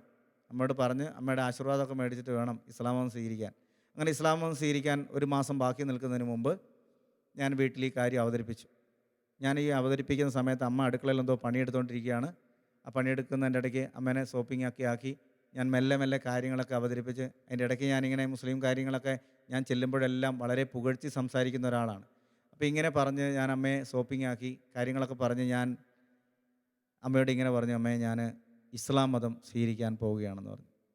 എൻ്റെ അമ്മ പാത്രമോ എന്തോ സാധനം കയ്യിലിരിപ്പുണ്ടായിരുന്നു, അതെടുത്തൊരു ഏറ് കൊടുത്തു, എൻ്റെ മുഖത്ത് നോക്കി ഒരു ആട്ടാട്ടി, ഒരു തുപ്പൊക്കെ തുപ്പി വെച്ച് പറഞ്ഞു, ഇനി മേലാൽ ഇതും പറഞ്ഞ് എൻ്റെ അടുത്ത് വന്നേക്കരുത്, നിനക്കിങ്ങനെ ഒരു അമ്മ ഇല്ലെന്ന് നീ വിചാരിച്ചോളാൻ പറഞ്ഞു. ഹല്ലേലൂയ. ഹല്ലേലൂയ. പെട്ടെന്ന് എനിക്ക് ഷോക്കായിപ്പോയി. കാരണം അമ്മ ഒത്തിരി കഷ്ടപ്പെട്ടാണ് ഞങ്ങളെ വളർത്തിയത്. അമ്മയ്ക്ക് വേദനിക്കുന്നൊരു കാര്യം എനിക്ക് ചിന്തിക്കാൻ കഴിയില്ല. അപ്പം ഞാൻ എൻ്റെ സൗഭാഗ്യങ്ങളെ തട്ടിത്തെറിപ്പിക്കാൻ പിശാച് കൊണ്ടുവന്നൊരു ഒരു തടസ്സമായിട്ട് അമ്മ മാറുമോ എന്നുള്ളൊരു ചിന്ത എൻ്റെ ഉള്ളിൽ തോന്നി. ഞാൻ പെട്ടെന്ന് പ്ലേറ്റ് മാറ്റി അമ്മയോട് ഇങ്ങനെ പറഞ്ഞു, അതിന് ഞാൻ ഒരു തമാശയ്ക്ക് പറഞ്ഞതല്ലേ, അത് ഇത്ര സീരിയസ് ആക്കണോ? ഞാനങ്ങ് അതൊക്കെ ചുമ്മാ തമാശയ്ക്ക് പറഞ്ഞാണെന്ന് പറഞ്ഞ് ഞാൻ ഉടനെ പ്ലേറ്റ് മാറ്റി. പക്ഷേ എൻ്റെ ഉള്ളിൽ ഇങ്ങനെയാണ്, അമ്മേനെ പറ്റിക്കാം. കാരണം ഞാൻ കാശുള്ള വീട്ടിലെ പെണ്ണിനെ കല്യാണം കഴിച്ച് സാമ്പത്തികമായിട്ടൊരു ലെവലിലെത്തി. ഞാൻ മറ്റേ പഴയ സിനിമയുണ്ട്, അഴകിയ രാവണനിൽ മമ്മൂട്ടി വരുന്നത് പോലെ ഒരു വരവ്, ഇതൊക്കെ എൻ്റെ മനസ്സിലൊക്കെ അന്ന് ഇങ്ങനെ കറങ്ങി പോവുകയാണ്. അപ്പം ഞാൻ വിചാരിച്ചു, അന്ന് അമ്മ എന്നെ സ്വീകരിക്കും, അതുകൊണ്ട് തൽക്കാലം ഇത് അമ്മയെ മറച്ചു വെക്കാം, ഇതുമായിട്ട് മുന്നോട്ട് പോകാമെന്ന് പ്ലാൻ ചെയ്തു. അങ്ങനെ പ്ലാൻ ചെയ്തിരിക്കുന്ന സമയത്ത് യാദൃശ്ചികമായിട്ട് വീണ്ടും ഒരിക്കൽ കൂടി ധ്യാനത്തിന് പോകാൻ ഒരവസരം വന്നു. അത് കാരണം അമ്മേനെ ധ്യാനകേന്ദ്രത്തിൽ കൊണ്ട് വിടണം. കൂട്ടത്തിൽ പോകുന്ന വഴിക്ക് അമ്മ എന്നോട് ബസ്സിനകത്തിരുന്ന് പറയുകയാണ്, നീ ഏതായാലും എന്നെ കൊണ്ടുവിടാൻ വരുന്നതല്ലേ, നീ ഒരു കാര്യം ചെയ്യ്, നീ ഒരു ധ്യാനം കൂടാൻ പറഞ്ഞു. അപ്പോൾ പെട്ടെന്ന് എൻ്റെ മനസ്സൊരു കുരുട്ടുബുദ്ധി തോന്നി. ഞാൻ അമ്മയോട് പറഞ്ഞു, ഞാൻ ധ്യാനം കൂടാം, പക്ഷേ ധ്യാനം കൂടിക്കഴിഞ്ഞാൽ ഒരു കണ്ടീഷനുണ്ട്. കണ്ടീഷൻ ഇതാണ്, ഞാൻ ധ്യാനം കൂടിക്കഴിഞ്ഞാൽ എന്നെ എൻ്റെ സ്വാതന്ത്ര്യത്തിന് വിട്ടേക്കണം. ഞാൻ അന്നേരം ഇന്നയാളുടെ കൂടെ പോയി അല്ലെങ്കിൽ ഇന്ന വഴിക്ക് പോയി എന്നും പറഞ്ഞ് എന്നെ തടയാൻ പാടില്ല. അങ്ങനെ തടയുകയില്ലെന്ന് ഉറപ്പുണ്ടെങ്കിൽ ഞാൻ ഈ ധ്യാനത്തിന് കൂടാമെന്ന് പറഞ്ഞു. അങ്ങനെ യാദൃച്ഛികമായിട്ട് ഈ വിഷയം സംസാരിക്കുകയും അമ്മ അത് പറഞ്ഞ് ശരി സമ്മതിച്ചു. അമ്മ കുറേ നേരം ആലോചിച്ചു, എന്നിട്ട് പറഞ്ഞു, ആ സമ്മതിച്ചു, നീ എൻ്റെ കൂടെ നീ പറയുന്ന പോലെ നീ ചെയ്തോ, നിൻ്റെ ഇഷ്ടത്തിന് നീ ജീവിച്ചോ, എന്നാലും നീ ഒരു ധ്യാനം കൂട്ടിയിട്ട് പൊക്കോ എന്ന് പറയും. അങ്ങനെ ആ പറഞ്ഞ സമയത്ത് എൻ്റെ മനസ്സിൽ തോന്നിയ വലിയൊരു ചിന്ത ഇങ്ങനെയാണ്, അമ്മയല്ലേ കുറേ കഴിയുമ്പോൾ ഇത് മാറ്റി പറയും. അതുകൊണ്ട് അമ്മയോട് ഞാൻ പറഞ്ഞ, അമ്മ ഒരു കാര്യം ചെയ്യും, എനിക്ക് സത്യം ചെയ്തു തരണം. അങ്ങനെ അമ്മേനെ ബസ്സിനകത്തിരുത്തി ഞാൻ സത്യം ചെയ്യിക്കുന്നു. 1 പ്രാവശ്യം സത്യം ചെയ്തു. എനിക്ക് ഓർമ്മ വരുമ്പോഴെല്ലാം ഞാൻ അമ്മയോട് വീണ്ടും സത്യം ചെയ്യിപ്പിക്കും. അങ്ങനെ ഡിവൈൻ ധ്യാനകേന്ദ്രത്തിന് മുമ്പിലെത്തി ആ ഗേറ്റ് കിടക്കുന്നതിന് മുമ്പേ വീണ്ടും അമ്മേനെ കൊണ്ട് സത്യം ചെയ്യിപ്പിച്ചു. എന്നിട്ട് ഞാൻ അമ്മയോട് പറഞ്ഞു, ഞാൻ ഡ്രസ്സൊന്നും കരുതാതെയാണ് പോയത്, അതുകൊണ്ട് തന്നെ ഫുട്പാത്തിൽ നിന്നൊക്കെ കുറച്ച് ഡ്രസ്സും സാധനങ്ങളൊക്കെ വാങ്ങിച്ച് ഒരു പ്ലാസ്റ്റിക് കവറിനകത്തിട്ട് അങ്ങനെയാണ് ധ്യാനകേന്ദ്രത്തിൽ കയറുക. ധ്യാനകേന്ദ്രത്തിൽ കയറുമ്പോൾ ഞാൻ ആദ്യം ധ്യാനത്തിന് പോയ ആ അവസ്ഥയിലായിരുന്നില്ല. കാരണം അന്ന് വരെ എനിക്ക് ദൈവമില്ലായിരുന്നു. പക്ഷേ രണ്ടാമത് ഞാൻ പോകുമ്പോൾ ഞാനൊരു ദൈവവിശ്വാസിയായിട്ടാണ് പോകുന്നത്. പക്ഷേ യേശുക്രിസ്തുവിൽ വിശ്വാസം ഇല്ല എന്ന് മാത്രമേ ഉണ്ടായിരുന്നുള്ളൂ. അങ്ങനെ ധ്യാനത്തിൻ്റെ ക്ലാസ് ആരംഭിച്ചു. ഒരു ദിവസം കഴിഞ്ഞു, 2 ദിവസം കഴിഞ്ഞു. ആ രണ്ടാമത്തെ ദിവസം ഒരു ദിവസം അവിടെയുള്ള ശുശ്രൂഷൻ വിളിച്ച് പറയുകയാണ്, ഇന്ന് നിങ്ങൾക്ക് വേണ്ടി ക്ലാസ് എടുക്കുന്നത് ഇസ്ലാം മത പണ്ഡിതനും ഇസ്ലാം മത വിശ്വാസത്തിൽ നിന്ന് യേശുക്രിസ്തുവിനെ കണ്ടെത്തുകയും ചെയ്ത ഒരു സഹോദരനാണ്. അപ്പം ഞാൻ അന്തം വിട്ടുപോയി. കാരണം അങ്ങനെ ഒരു സംഭവം നടക്കുക എന്ന് പറഞ്ഞാൽ ഇമ്പോസിബിളായിട്ടുള്ള കാര്യമാണ്. അപ്പോൾ അദ്ദേഹത്തിൻ്റെ പേര് സുലൈമാൻ എന്നാണെന്ന് പറഞ്ഞു. ഈ സുലൈമാൻ എന്ന് പറയുന്ന വ്യക്തിയെ ഞാൻ ആദ്യമായിട്ടാണ് കാണുന്നത്. അതുകൊണ്ട് തന്നെ അദ്ദേഹത്തെ വളരെ ശ്രദ്ധാപൂർവം ഞാൻ പഠിക്കുകയും അദ്ദേഹത്തിൻ്റെ ക്ലാസ്, അദ്ദേഹം വന്നു സ്റ്റേജിൽ നിന്ന് പരിചയപ്പെടുത്തി, അദ്ദേഹത്തിൻ്റെ ക്ലാസ് തുടങ്ങി. ക്ലാസ്സുകളും അദ്ദേഹത്തിൻ്റെ അനുഭവ സാക്ഷ്യങ്ങളെല്ലാം പറഞ്ഞു. ആ സാക്ഷ്യങ്ങളിലെല്ലാം അദ്ദേഹം പറഞ്ഞത് ക്രിസ്തുവിൻ്റെ സ്നേഹത്തെക്കുറിച്ചും ക്രിസ്തു ചെയ്ത കാര്യങ്ങളെക്കുറിച്ചുമാണ്. അദ്ദേഹം പറഞ്ഞ 2 കാര്യങ്ങൾ എന്നെ വല്ലാതെ സ്പർശിച്ചു കളഞ്ഞു. ആ 2 കാര്യങ്ങളിൽ ഒന്ന് ഇതാണ്: ഒരുവൻ ഹിന്ദു ആണെങ്കിൽ അവന് അമ്പലത്തിൽ കയറാം, ഒരുവൻ മുസ്ലിം ആണെങ്കിൽ അവന് മുസ്ലിം പള്ളിയിൽ കയറാം. ഒരു വ്യക്തി ഹിന്ദുവോ മുസ്ലിമോ അല്ലെങ്കിൽ മറ്റേത് മതക്കാരനായിക്കോട്ടെ, ഏത് ജാതിക്കാരനായിക്കോട്ടെ, ഏത് കോലക്കാരനായിക്കോട്ടെ, അവൻ കുളിക്കാത്തവനായിക്കോട്ടെ, അവൻ കുഷ്ഠരോഗം പിടിച്ചവനായിക്കോട്ടെ, അവൻ എത്ര വലിയ പാപിയായിക്കോട്ടെ, ആർക്കും കയറി ചെല്ലാൻ പറ്റിയ ഒരേ ഒരു ദൈവമേ ഉള്ളൂ, അത് നമ്മുടെ കർത്താവായ യേശുക്രിസ്തുവാണെന്ന് പറഞ്ഞു. Hallelujah, hallelujah. അതെന്നെ വല്ലാണ്ട് ചിന്തിപ്പിച്ചൊരു വിഷയമാണ്. എല്ലാവർക്കും പറ്റിയൊരു ദൈവം, അല്ലെങ്കിൽ എല്ലാവരുടെയും ദൈവം, അങ്ങനെ പറയുമ്പോഴല്ലേ ദൈവത്തിനൊരു ക്വാളിറ്റി ഉള്ളൂ. അപ്പോൾ ഞാൻ ഈ സർവ്വചരാചരങ്ങളെ സൃഷ്ടിച്ച ഈ ദൈവത്തിൻ്റെ ആ ക്വാളിറ്റി, ഇദ്ദേഹമാണ്, യേശുക്രിസ്തുവാണ് ദൈവമെന്ന് എന്നെ പരിചയപ്പെടുത്തിയത്. എന്നിട്ട് രണ്ടാമത് അദ്ദേഹം പറഞ്ഞൊരു കാര്യം ഇങ്ങനെയാണ്: ഒരു വലിയ ചെളിക്കുഴിയിലേക്ക് ഒരു വ്യക്തി വീണുപോയി. ആ വീണുപോയ വ്യക്തിയെ കരയ്ക്ക് നിന്ന് ആളുകൾ പറയുകയാണ്, എടാ ആ കമ്പെ പിടിച്ച് കയറ്, ഇങ്ങോട്ട് ചവിട്ട്, ഇപ്പുറത്തേക്ക് കാല് വെക്ക്, ഇത് ഇങ്ങോട്ട് പിടിച്ചോ എന്ന് പറഞ്ഞ് കുഴിയിൽ വീണ് കിടക്കുന്നവനോട് പുറമേ നിന്ന് വായു കൊണ്ട് വർത്താനം പറയുന്ന ഒരുപാട് സുവിശേഷവും ഒരുപാട് മതങ്ങളും. അതേ സ്ഥാനത്ത് ഈ വീണ് കിടക്കുന്ന മനുഷ്യനെ രക്ഷപ്പെടുത്തുവാൻ ഒരു വ്യക്തി ആ കുഴിയിലേക്ക് ചാടിയിട്ട് ഇവനെ തോളിൽ കയറ്റി തലയിൽ ചവിട്ടി നീ കയറി രക്ഷപ്പെടുമെന്ന് പറഞ്ഞിട്ട് പറയുകയാണ്, നിനക്ക് പകരം ഞാൻ മരിച്ചു കൊള്ളാം, നീ രക്ഷപ്പെട് എന്ന് പറഞ്ഞ് രക്ഷപ്പെടുത്തിയ ഒരാളാണ് നമ്മുടെ കർത്താവായ യേശുക്രിസ്തു. Hallelujah, hallelujah. ഈ 2 കാര്യങ്ങൾ എന്നെ വല്ലാതെ കുലുക്കി. ഞാൻ ചിന്തിച്ചപ്പോൾ ശരിയാണ്. കാരണം വേറെ ഒരു ദൈവവും അങ്ങനെ പറഞ്ഞിട്ടില്ല. നിനക്ക് വേണ്ടി പകരം മരിക്കാം, നിൻ്റെ പാപത്തിന് വേണ്ടി ഞാൻ വേദന സഹിക്കാം, നീ ഒരൊറ്റ കാര്യം ചെയ്താൽ മതി, ഒന്ന് വിശ്വസിച്ചാൽ മതി. വചനം ഇങ്ങനെ പഠിപ്പിക്കുകയാണ്, കർത്താവായ യേശുക്രിസ്തുവിനെ അറിയുക എന്നതാണ് നിത്യജീവൻ. Hallelujah, hallelujah. നമ്മൾ നിത്യജീവൻ എന്ന് പറയുന്ന ഈ വലിയൊരു കാര്യം, യേശുക്രിസ്തു എന്താണെന്ന് അറിയുക എന്നതാണ് നമുക്ക് നിത്യജീവൻ. ആ നിത്യജീവനാണ് നമ്മുടെ സുവിശേഷം എന്ന് പറയുന്നത്. Hallelujah, hallelujah. ഈ സന്തോഷകരമായ ഈ വാർത്ത എനിക്ക് വല്ലാത്ത ഒരു അനുഭവത്തിലേക്ക് മാറ്റി. ഞാൻ അദ്ദേഹത്തെ ഓടിപ്പോയി സ്റ്റേജിൻ്റെ പുറകിൽ പോയി കണ്ടു, അദ്ദേഹത്തോട് സംസാരിച്ച് പരിചയപ്പെട്ടു. അദ്ദേഹത്തിൻ്റെ ജീവിതത്തിൻ്റെ അനുഭവങ്ങളൊക്കെ എന്നെ അത്ഭുതപ്പെടുത്തിയ കാര്യങ്ങളാണ്. അപ്പോൾ ജീവിതത്തിൽ ഇങ്ങനെ ഇത്ര കൃത്യമായി ഇതുപോലെ അനുഭവ സാക്ഷ്യത്തിലൂടെ മാറി മറ്റൊരാളെ ഞാൻ കണ്ടിട്ടുമില്ല. തീർച്ചയായിട്ടും എനിക്ക് ഒരു കാര്യം മനസ്സിലായി, യേശുക്രിസ്തു ഈസ് സംതിങ് സ്പെഷ്യൽ. അങ്ങനെ ഞാൻ അന്നത്തെ ഉച്ചയ്ക്കത്തെ കൗൺസിലിങ്ങിന് പോയി പങ്കെടുക്കുന്നു. ആ പങ്കെടുക്കുന്ന സമയത്ത് എന്നോട് കൗൺസിലിങ്ങിലൊന്നും എനിക്ക് അത്ര വിശ്വാസമൊന്നുമില്ല. അതൊക്കെ ഒരു തട്ടിപ്പ് പോലെയാണ് എനിക്ക് ഫീൽ ചെയ്തത്. കാരണം കൗൺസിലിംഗ് ഞാൻ അനുഭവിച്ചിട്ടില്ല. പക്ഷേ ഈ കൗൺസിലിംഗുകാരൻ നല്ലൊരു കൗൺസിലിംഗുകാരനായിരുന്നു. അദ്ദേഹം പ്രാർത്ഥിച്ചിട്ട് ഇങ്ങനെ പറഞ്ഞു, നിന്നെ കൊല്ലാൻ ആഗ്രഹിക്കുന്ന ഒരു രാജനുണ്ട്, ആ രാജൻ ആരാണെന്ന് ചോദിച്ചു. അപ്പോൾ ഞാൻ പറഞ്ഞു എനിക്കറിയത്തില്ല.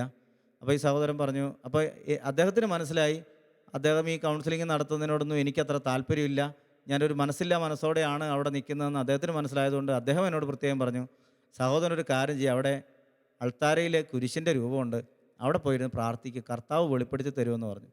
പ്രിയമുള്ളവരെ, ഈ കർത്താവിൻ്റെ കുരിശുരൂപം എന്നൊക്കെ പറയുന്നത് മണ്ണാണ്, പെയിൻ്റാണ്, കളറാണെന്നൊക്കെ എനിക്കറിയാം. അതുകൊണ്ട് അതിൻ്റെ മുമ്പിൽ പോയിരുന്ന് പ്രാർത്ഥിക്കാൻ പറഞ്ഞപ്പോൾ എൻ്റെ യുക്തിസഹജമായ ചിന്ത അതിനെ സമ്മതിച്ചില്ല.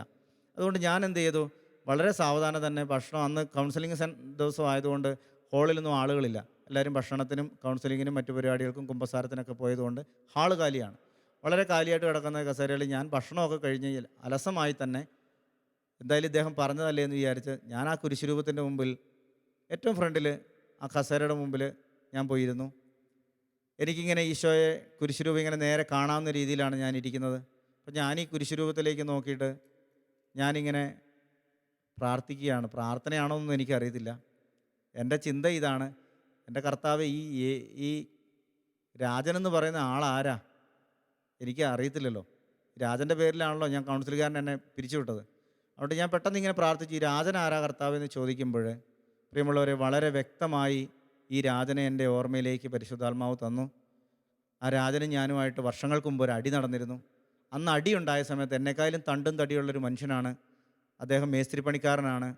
അദ്ദേഹവും ഞാനുമായിട്ട് വഴക്ക് കൂടുമ്പോൾ അദ്ദേഹത്തിന് രക്ഷപ്പെടാൻ വേണ്ടി ഞാൻ എൻ്റെ ഇടത് കൈയിലെ 2 ചൂണ്ടുവിരലും കൊണ്ട് അദ്ദേഹത്തിൻ്റെ കണ്ണിന് കുത്തുകയും അങ്ങനെ കണ്ണിന് കുത്തി വലിച്ച് പിടിച്ച് അയാളെ അടിക്കുകയും ഉപദ്രവിക്കുകയൊക്കെ ചെയ്തിട്ടാണ് ഞാൻ അയാളുടെ നിന്ന് രക്ഷപ്പെട്ടത്. അപ്പം അന്ന് ഇയാൾ എന്നെ വെല്ലുവിളിച്ചു, നിന്നെ ഞാൻ പിന്നെ കണ്ടോളാടാന്ന്.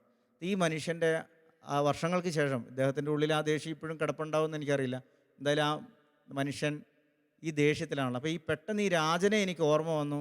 അപ്പോൾ ഞാൻ എൻ്റെ മനസ്സിൽ എനിക്കൊരു ചിന്ത വന്നു, കർത്താവെ, നല്ലൊരു കൗൺസിലിംഗുകാരനെയാണല്ലോ കിട്ടിയത്, അദ്ദേഹം പോകുമല്ലോ, എന്തായാലും തിരിച്ചു പോയി അദ്ദേഹത്തെ കാണാമെന്ന് വിചാരിച്ച് ഞാൻ ഉടനെ തന്നെ ചാടി എഴുന്നേറ്റ് പോയി ഈ കൗൺസിലിംഗ് സെൻറ്ററിൽ ചെന്നു.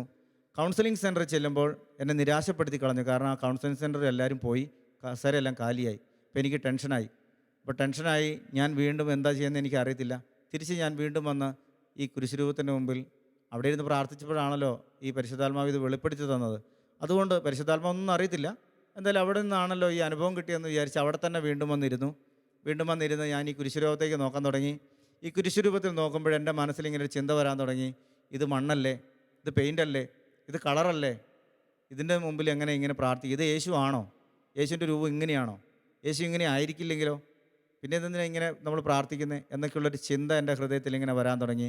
എൻ്റെ ഉള്ളിൽ നിന്ന് ഈ ചോദ്യമായി തന്നെ ഇങ്ങനെ പുറത്തേക്ക് വരുന്ന സമയത്ത് എന്നെ അത്ഭുതപ്പെടുത്തുന്ന ഒരു കാഴ്ച എൻ്റെ കൺമുൻപിൽ ദൈവം കാണിച്ചു തരുന്നു. പ്രിയമുള്ളവരെ, അന്ന് ദർശനപരം എന്താണെന്നോ ഇതൊന്നും ഞാൻ കണ്ടിട്ടില്ല. പക്ഷെ ഞാൻ കണ്ണു തുറന്നിരിക്കുമ്പോൾ നമ്മൾ സിനിമാ തിയേറ്ററിൽ, പഴയ സിനിമാ തിയേറ്ററിൽ പോയ ആളുകൾക്കറിയാം, പണ്ടത്തെ സിനിമാ തിയേറ്ററിൽ ഏറ്റവും ഫ്രണ്ടിലത്തെ സീറ്റിൽ നിന്ന് സിനിമ കാണുന്ന ഒരവസ്ഥയിൽ വലിയൊരു സ്ക്രീനിലേക്ക് ഞാനൊരു കാഴ്ച കാണുകയാണ്. ആ കാഴ്ച ഇതായിരുന്നു, ഒരു രാജാവ് നടന്നു പോകുന്നു. ആ രാജാവിൻ്റെ വസ്ത്രം, ചിത്രപ്പണികളോട് കൂടിയ ഒരു വസ്ത്രം, അതിങ്ങനെ നിലത്തൂടെ എഴഞ്ഞു പോകുന്നു. ഇത്രയാണ് ഞാൻ കണ്ടത്. രാജാവാണ് പോകുന്നതെന്ന് അതിൻ്റെ ബാക്ക്ഗ്രൗണ്ട് സൗണ്ട് കൊണ്ട് എനിക്ക് മനസ്സിലാവുന്നുണ്ട്. പെട്ടെന്ന് അതങ്ങ് കട്ടായി. അടുത്ത സീൻ ഞാൻ കാണുന്നത് ഇങ്ങനെയാണ്, ഒരു 3 നില കൊട്ടാരം. ആ 3 നില കൊട്ടാരത്തിലേക്ക് ആ 3 നിലയും കാണിച്ചു തന്നു. ആ 3 നിലയുടെ അത്രയും ഭാഗം കണ്ടു കഴിഞ്ഞു. പിന്നെ അതും മറിഞ്ഞുപോയി.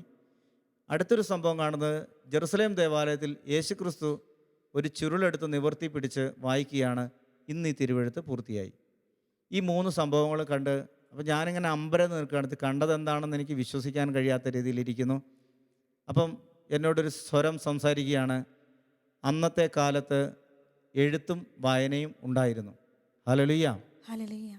നമുക്കറിയാം, നമ്മൾ എഴുത്തും വായനയും പഠിച്ചിട്ട് ആകെ 150-200 വർഷങ്ങളേ ആയുള്ളൂ. പക്ഷേ അതിന് എത്രയോ ആയിരക്കണക്കിന് വർഷങ്ങൾക്ക് മുമ്പ് യേശുക്രിസ്തു യെശയ്യാ പ്രവാചകൻ്റെ പുസ്തകം വായിച്ചു എന്ന് പറഞ്ഞാൽ അന്നത്തെ വിദ്യാഭ്യാസ രീതി നമ്മുടെ മനസ്സിലൊന്ന് ചിന്തിച്ചാൽ മതി. രണ്ടാമത് പറഞ്ഞ കാര്യം, അന്ന് 3 നില കൊട്ടാരങ്ങളുണ്ടായിരുന്നു. മൂന്നാമത് പറഞ്ഞത് ചിത്രപ്പണികളോടുകൂടിയ വസ്ത്രങ്ങളുണ്ടായിരുന്നു. ഇന്നത്തെ പോലെ അന്ന് വിദ്യാഭ്യാസവും അന്ന് നല്ല രീതിയിൽ ജീവിച്ചിരുന്ന ആളുകളുണ്ടായിരുന്ന അന്നത്തെ കാലത്ത് ഇന്നൊരു ചിത്രകാരൻ നമ്മുടെ ചിത്രം വരച്ചാൽ, ഇന്നൊരു ചിത്രകാരൻ എൻ്റെ ചിത്രം വരച്ചാൽ അതെൻ്റെ ചിത്രം തന്നെയാവും.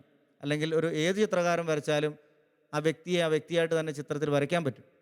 അപ്പോൾ എന്നോട് ഇങ്ങനെ പറയാണ്, അന്നൊരു ചിത്രകാരൻ യേശുവിൻ്റെ ചിത്രം വരച്ചെങ്കിൽ അത് ഒറിജിനൽ ആയിരിക്കില്ലേ? അപ്പം ഞാൻ സ്വാഭാവികമായിട്ട് മറുപടി പറയുന്നത് മനസ്സുകൊണ്ടാണ്.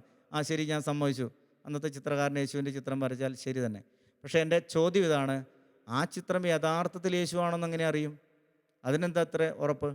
അപ്പോൾ ഞാൻ ഈ ചോദ്യം മനസ്സിൽ നിന്ന് ചോദിക്കുമ്പോൾ വീണ്ടും എന്നോട് അടുത്ത ശബ്ദത്തിൽ പറയുകയാണ്, യേശുക്രിസ്തുവിൻ്റെ ആ ചിത്രം, ഞാൻ ആ സംശയം ചോദിക്കുന്ന സമയത്ത് ഞാൻ ആദ്യം കണ്ടതുപോലെ വീണ്ടും ഒരു ദർശനത്തിലേക്ക് പോയി. ദർശനം എങ്ങനെയായിരുന്നു? നമ്മുടെ നാട്ടിലുള്ള കറുത്ത ബോർഡ്, ആ കറുത്ത ബോർഡിലേക്ക് ചോക്ക് കൊണ്ട് ഒരു വട്ട കണ്ണട വരച്ചു, ഒരു മൊട്ടത്തല വരച്ചു, അതിനുശേഷം ഒരു ഷാള് വരച്ചു, സൈഡിലൊരു വടി ഇങ്ങനെ വരച്ചു. ആ വടി ഇങ്ങനെ വരച്ച് തീരുമ്പോഴേക്കും ഞാൻ ഇങ്ങനെ പറയുകയാണ്, അത് ഗാന്ധിജിയല്ലേ? ഞാനത് പറഞ്ഞു തീരുമ്പം ഗാന്ധിജിയല്ലേ എന്ന് ഞാൻ പറയുന്നു. ഉടനെ ആ ബോർഡ് മാറി. പിന്നെ വന്നതൊരു വെള്ള ബോർഡാണ്. ആ വെള്ള ബോർഡിലേക്ക് നമ്മൾ സീരിയലിൽ പരസ്യം കാണുന്നത് പോലെ ഒരു 3 കളറുള്ള റിബൺ, നീല റിബൺ. ആ റിബണിൽ ഒന്ന് വലുതാണ്, 2 ചെറുത്. അതിങ്ങനെ കറങ്ങി വന്ന് ഒരു സ്ത്രീ പുതയ്ക്കുന്നത് പോലെ നിന്നു. അങ്ങനെ ആ പുതച്ച അടയാളം കണ്ട് ഞാൻ പറഞ്ഞു, അത് മദർ തെരേസയാണെന്ന് പറഞ്ഞു. ഹല്ലേലൂയ. ഹല്ലേലൂയ. അപ്പോൾ എന്നോട് ഇങ്ങനെ പറയുകയാണ്, ഇത്ര അവ്യക്തമായിട്ട് ഈ ചിത്രം കണ്ടപ്പോൾ നിനക്കിത് ഇന്നയാളാണെന്ന് തിരിഞ്ഞെങ്കിൽ ഈ കുരിശ് കണ്ടാൽ അത് എൻ്റെ ആണെന്ന് പറയാൻ നിനക്കെന്താ ഇത്ര മടി? ഹല്ലേലൂയ. ഹല്ലേലൂയ.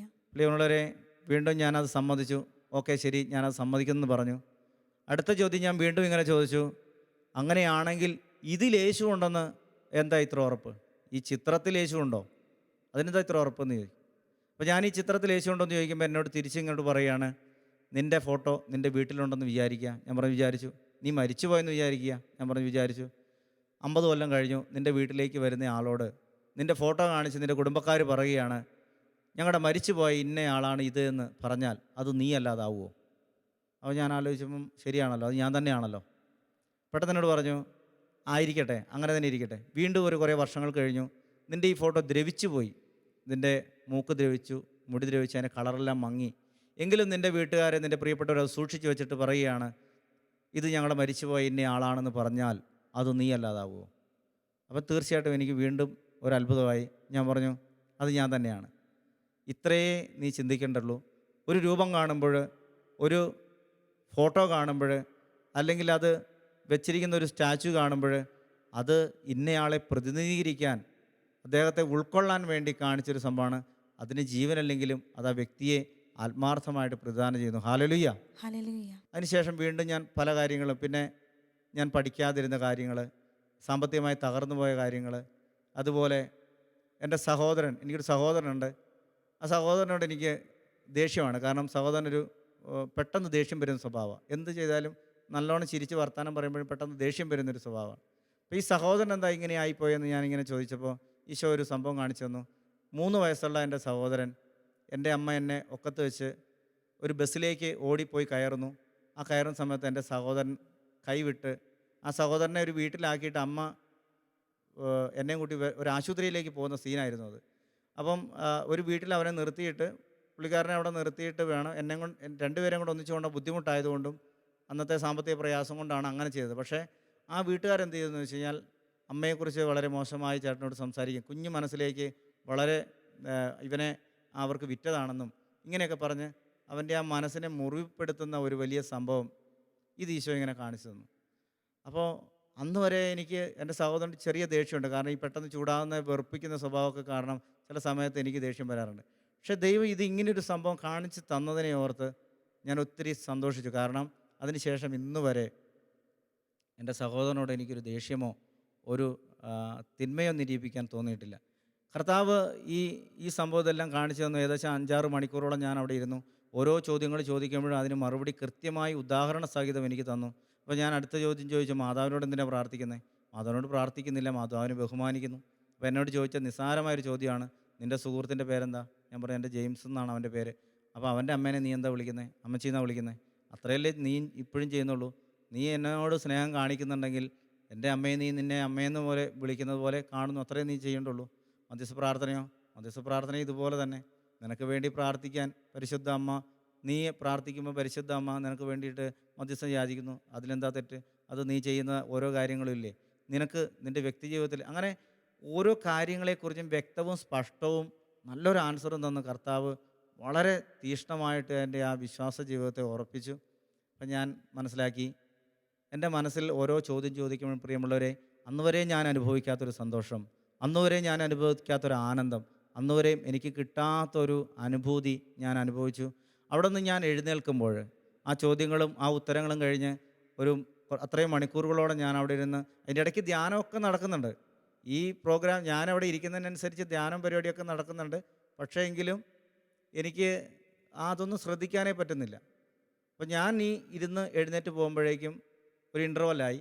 ആ ഇൻ്റർവെല്ലിൻ്റെ സമയത്ത് ഞാൻ മനസ്സിലാക്കുകയാണ്, ഞാൻ നടക്കുന്നില്ല. കാരണം ഞാൻ പറക്കുന്നൊരു അനുഭവമാണ് എനിക്ക്.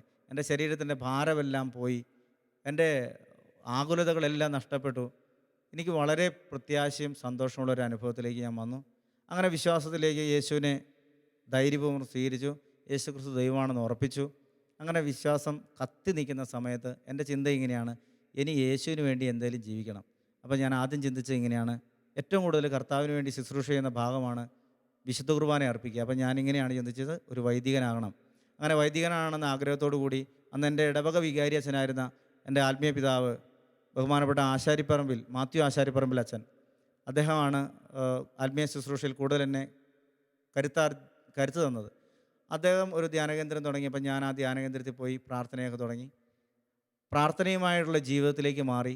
ഞാൻ ആ സമയത്ത് ഒരുപാട് വൈദികർക്കും അതുപോലെ പാഠ്യപുസ്തകത്തിൻ്റെ പുറകിലൊക്കെ എഴുതി വെച്ചിട്ടുണ്ട്, വൈദികരാൻ ആഗ്രഹിക്കുന്ന യുവാക്കളെന്നും പറഞ്ഞ്. ഞാൻ ഒരുപാട് ആളുകൾക്ക് കത്തയച്ചു, ഒരു മറുപടിയും വന്നില്ല. അപ്പം ഇങ്ങനെ മറുപടി വരാതിരുന്ന ഒരു സമയത്ത് എൻ്റെ അച്ഛൻ എന്നോട് പറയുകയാണ്, നീ പള്ളിയിലച്ഛനാകാനൊന്നും പോകണ്ട, നീ ഒരു കുടുംബജീവിതം നയിക്കണം, വിവാഹം കഴിക്കണം. പെട്ടെന്ന് എൻ്റെ മനസ്സിലൊരു തോന്നൽ, കർത്താവിന് വേണ്ടി ജീവിച്ച് ശുശ്രൂഷയൊക്കെ ചെയ്ത് അല്ലെങ്കിൽ പ്രാർത്ഥിച്ച് ജീവിക്കുന്ന എൻ്റെ ആഗ്രഹത്തിലേക്ക് ഒരു കുടുംബജീവിതത്തിലേക്കൊക്കെ വന്നു കഴിഞ്ഞാൽ അതൊക്കെ എത്രത്തോളം സക്സസ് ആകുമെന്ന് എനിക്കറിയില്ല.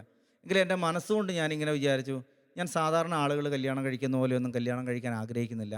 ഒരു കണ്ണില്ലാത്തതോ ഒരു കൈയില്ലാത്തതോ അല്ലെങ്കിൽ ഒരു കാലില്ലാത്തതോ അങ്ങനെ എന്തെങ്കിലുമൊക്കെ കുറവുകളുള്ള ഒരു വ്യക്തിയെ കല്യാണം കഴിക്കണം, അങ്ങനെ വിവാഹം കഴിക്കുന്നുണ്ടെങ്കിലേ കഴിക്കുന്നുള്ളൂ, ഇല്ലെങ്കിൽ വേണ്ട എന്നുള്ള ചിന്തയിൽ നിന്നു.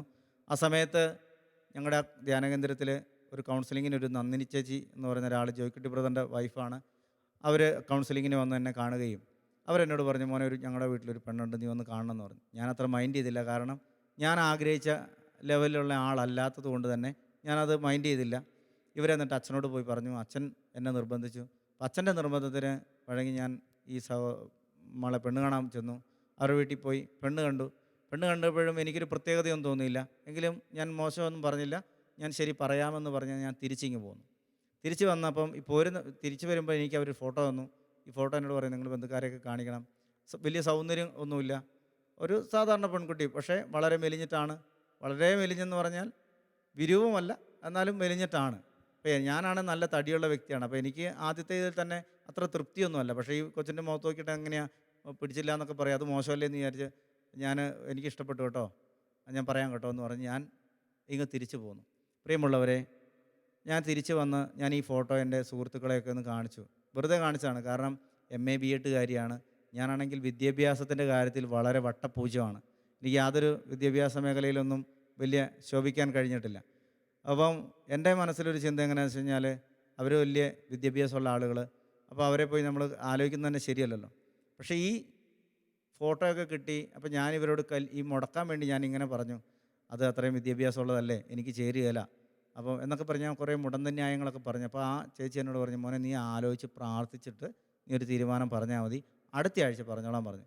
അങ്ങനെ അടുത്ത ആഴ്ച എന്നുള്ളൊരു സമയം തന്ന സമയത്ത് ഞാൻ ഈ പെണ്ണ് കാണാൻ ആൻസർ പറയുന്ന സമയത്താണ് ഇവരെന്നോട് പറയുകയാണ്, ഞാൻ അങ്ങോട്ട് ഇവരെന്നെ ഫോൺ വിളിക്കുന്നു, ഞാൻ ഫോൺ എടുക്കാൻ ഇച്ചിരി വൈകുന്നു. കാരണം വൈകാനുള്ള കാരണം മറുപടി പറയാൻ എന്താണെന്ന് എനിക്കറിയത്തില്ല. ആ സമയത്ത് ആ സഹോദരി വീണ്ടും രണ്ടാമത് ഫോൺ വന്നപ്പോൾ ഞാൻ ഫോൺ എടുത്തപ്പോൾ ആ സഹോദരി പറയുകയാണ്, മോനെ നിൻ്റെ പെണ്ണിന് ജോലി കിട്ടി, അവൾക്കൊരു ടീച്ചറായിട്ട് ജോലി കിട്ടിയിട്ടുണ്ട്, അതുകൊണ്ട് രക്ഷപ്പെട്ടെന്ന് പറഞ്ഞു. അപ്പോൾ പെട്ടെന്ന് ഞാൻ അടുത്ത വായിക്ക് പറഞ്ഞു, അങ്ങനെയാണെങ്കിൽ നമുക്ക് വേറെ കല്യാണം ആലോചിക്കാമല്ലോ, വലിയ ജോലിയൊക്കെ കിട്ടിയില്ലേ എന്ന് പറഞ്ഞപ്പോൾ ആ ചേച്ചി പറഞ്ഞു, അല്ലടാ അത് അവൾ പറയുന്നതേ, അവൾക്ക് നിന്നെ ഇഷ്ടപ്പെട്ടെ, നിൻ്റെ ഐശ്വര്യം കൊണ്ടാണ് അവൾക്ക് ജോലി കിട്ടിയെന്നാണ് പറയുന്നത്, അതുകൊണ്ട് അവൾ പറയുന്നത് നിന്നെ തന്നെ മതിയെന്ന് പറഞ്ഞു. പ്രിയമുള്ളവരെ, എനിക്ക് ജീവിത പങ്കാളിയെ, ഒരു ജോലിയുള്ള, അപ്പം ഞാൻ ശരിക്കും പറഞ്ഞാൽ ഒത്തിരി കുറവുള്ള ആളെ ആഗ്രഹിച്ചെങ്കിലും കർത്താവ് ജോലിയും സന്തോഷവും സമാധാനവുമുള്ള ഒരു കുടുംബജീവിതം, ഒരു ജീവിത പങ്കാളി ഒക്കെ തന്ന് കർത്താവിനെ അനുഗ്രഹിച്ചു. അതുപോലെ ഭവനം, പ്രാർത്ഥിക്കുന്ന ഓരോ നിമിഷവും വലിയ അത്ഭുതങ്ങൾ, എൻ്റെ ജീവിതത്തിൽ ഇന്നുവരെ കാണാത്ത അത്ഭുതങ്ങൾ ഓരോ നിമിഷവും ദൈവം തന്ന് വലിയ കൃപയോടുകൂടി, എന്ന് പറഞ്ഞാൽ പ്രാർത്ഥിക്കുന്ന വിഷയങ്ങളുടെ മേൽ പരിശുദ്ധാത്മാവിൻ്റെ അഭിഷേകം ഉണ്ടാകുമെന്ന് ഞാൻ ആ കാലഘട്ടങ്ങളിലാണ് മനസ്സിലാക്കിയത്. 40 ദിവസം ഉപവാസ പ്രാർത്ഥനയോടൊക്കെ പോകുന്നൊരു കാലഘട്ടം ഉണ്ടായിരുന്നു. അന്നത്തെ കാലത്ത് 40 ദിവസമൊക്കെ ഉപവസിക്കാൻ അങ്ങനെ പ്രത്യേകിച്ച് ആരുമില്ല. എങ്കിലും അന്നത്തെ ഉപവാസ കാലത്ത് എനിക്ക് ഒത്തിരി അത്ഭുതങ്ങൾ ദൈവം കാണിച്ചു തന്നു. അങ്ങനെ ഈ അനുഭവങ്ങളുടെ ഇടയിൽ ഞാൻ നല്ല പ്രാർത്ഥന ശുശ്രൂഷയിലൊക്കെ ആയിരുന്ന കാലത്ത് എംബർ ഇമ്മാനുവൽ എന്ന് പറയുന്നൊരു സഭയിലേക്ക് പെട്ടെന്ന് പോകേണ്ട ഒരു ആവശ്യം വന്നു. ആവശ്യം ഇതായിരുന്നു, അവരുടെ ചോദ്യങ്ങൾക്ക് മറുപടിയില്ല. അപ്പോൾ ഈ മറുപടിക്ക് ആൻസർ കിട്ടാൻ വേണ്ടിയിട്ട് ആണ് പോയത്. അപ്പോൾ പോയപ്പോൾ എനിക്ക് അതിനകത്ത് വലിയ താല്പര്യം തോന്നി. ഞാൻ അതിനകത്ത് ശ്രദ്ധിക്കുന്ന സമയത്ത് എനിക്ക് കൺഫ്യൂഷൻ ഇതാണ്, ഇത് ശരിയോ തെറ്റോ, പരിശുദ്ധാത്മാവ് മറുപടി തരുന്നില്ല. അങ്ങനെ 1-2 പ്രാവശ്യം പ്രാർത്ഥനയിലായിരിക്കുന്ന സമയത്ത് വ്യക്തിപരമായിട്ട് നമുക്കും സഭയുടെ ഭാഗത്തൊന്നും നല്ലൊരു ആൻസർ കിട്ടുന്നില്ല. അങ്ങനെ ഈശോ എന്നോട് ഒരു ദിവസം പ്രാർത്ഥിച്ച് പറഞ്ഞു, അയാൾ മരിക്കുന്നതോടം വരെ അയാൾ മരിക്കുമെന്ന് പറഞ്ഞു. ആ മരിക്കുന്ന അന്നേരം ഞാൻ തിരിച്ചു ചോദിച്ചു, മരിക്കുന്നതോടം വരെ ഞാൻ എന്ത് ചെയ്യും? അതിപ്പം നീ ചെയ്യുന്ന പോലെ ചെയ്യാൻ പറഞ്ഞു. അപ്പോൾ ഇപ്പം ഞാൻ എന്താ ചെയ്യുന്നതെന്ന് വെച്ച് കഴിഞ്ഞാൽ പള്ളിയിൽ പോവും, കുർബാന സ്വീകരിക്കില്ല. ഒരു മാസത്തിനുള്ളിൽ ആ വ്യക്തി മരിച്ചു. ആ വ്യക്തി മരിച്ചതിന് ശേഷം ഞാനൊരു കാര്യം 100% ഉറപ്പിച്ചു. നമ്മുടെ കർത്താവ് തിരുസഭ സ്ഥാപിച്ചത് കർത്താവ് സംരക്ഷിക്കപ്പെടുമെന്നും പൂർണ്ണമായ ബോധ്യവും വിശ്വാസവും ഉള്ളതുകൊണ്ടാണ്. ആ വിശ്വാസത്തോടു കൂടി സഭയിലേക്ക് വരുന്ന ഒരാളെയും കർത്താവ് തള്ളിക്കളയില്ല. അങ്ങനെ ആ വിശ്വാസത്തോടെ ആ പ്രാർത്ഥനയ്ക്ക് ശേഷം എനിക്ക് ദൈവം തന്ന മറ്റൊരു വലിയ അനുഗ്രഹമാണ്, സഭയോട് ചേർന്ന് ഒരു ഉപവാസ പ്രാർത്ഥനയെക്കുറിച്ച് ആലോചിച്ചു. അങ്ങനെ ആ ഉപവാസ പ്രാർത്ഥന 40 ദിവസം കർത്താവിൻ്റെ സന്നിധിയിൽ സമർപ്പിച്ച് പ്രാർത്ഥിക്കുകയും അതിപ്പം 5-ാം വർഷത്തിലെത്തി നിൽക്കുകയാണ്. അതിൻ്റെ ഫലം വളരെ വലുതാണ്. കാരണം അന്ന് തുടങ്ങി ഇന്ന് വരെയും പോസിറ്റീവായിട്ടുള്ള ആൻസറുകളും പോസിറ്റീവായിട്ടുള്ള വലിയ കൃപ എനിക്ക് എന്നെ കേട്ടുകൊണ്ടിരിക്കുന്ന പ്രിയ സഹോദരങ്ങളോട്, ഇന്ന് ഉപവാസകാലവും നോമ്പുകാലവും ഒക്കെയാണ്. പലരും ഉപവാസം എടുക്കാനും നോമ്പെടുക്കാനും മടി കാണിക്കുകയും പലരും അതിനെ നിരുത്സാഹപ്പെടുത്തുകയും ചെയ്യാറുണ്ട്. പക്ഷേ കർത്താവ് കുരിശിൽ സഹിച്ച വേദനകളാണ് നമ്മളെ നിത്യജീവനിലേക്ക് നയിച്ചത് എന്നതുപോലെ നമ്മുടെ ശരീരത്തിൽ സഹിക്കുന്നൊരു സഹനമാണ് ഉപവാസ പ്രാർത്ഥന. അത് നോയമ്പാണെങ്കിലും ഉപവാസമാണെങ്കിലും നമ്മുടെ ശരീരത്തോട് ചേർന്ന് നമ്മളെടുക്കുന്ന ഉപവാസ പ്രാർത്ഥനയ്ക്ക് എത്ര വലിയ തടസ്സങ്ങളെയും കോട്ടകളെയും തകർക്കാൻ കഴിയും. എൻ്റെ അപ്പൻ ചെറുപ്പത്തിൽ ഉപേക്ഷിച്ച് പോയെന്ന് പറഞ്ഞു. ഒത്തിരി ശുശ്രൂഷയിലായിരിക്കുമ്പോൾ എൻ്റെ ഏറ്റവും വലിയ വേദനയായിരുന്നു എൻ്റെ അപ്പൻ തിരിച്ചു വരാത്തത്.